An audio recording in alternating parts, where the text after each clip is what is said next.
বন্ধুরা কেমন আছেন? আশা করি ভালো আছেন। আপনি চাইলে আপনার ইমোতে কলার টিউন হিসেবে গান, গজল সেট করতে পারেন। অন্যরা আপনাকে ইমোতে ফোন করলে এই টিউনগুলো কিন্তু তারা শুনতে পাবে। আজকের এই ভিডিওতে আমি আপনাদেরকে দেখাবো কিভাবে খুব সহজভাবে আপনি আপনার ইমোতে কলার টিউন হিসেবে যে কোনো ধরনের মিউজিক ইউজ করতে পারবেন। তো চলুন ভিডিওটি শুরু করা যাক। এজন্য আপনারা প্রথমে আপনার ইমো অ্যাপ্লিকেশনে প্রবেশ করবেন। বাম পাশে কোণায় প্রোফাইল আইকন নামে একটি অপশন আসবে।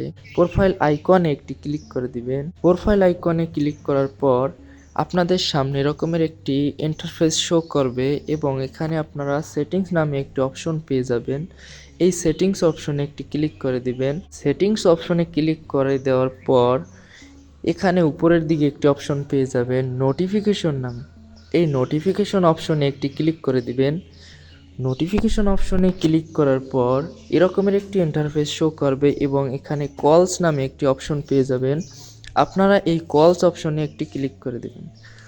বন্ধুরা, কলস অপশনে ক্লিক করার পর এরকমের একটি আবারও পুনরায় নতুন ইন্টারফেস শো করবে এবং এখানে আপনারা কলার টিউন নামে একটি অপশন পেয়ে যাবেন।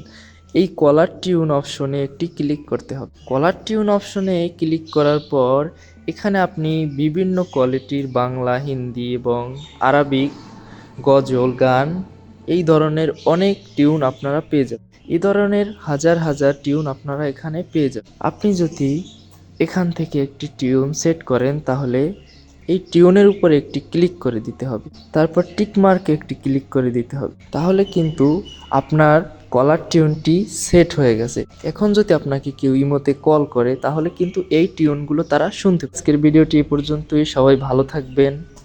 আল্লাহ হাফেজ।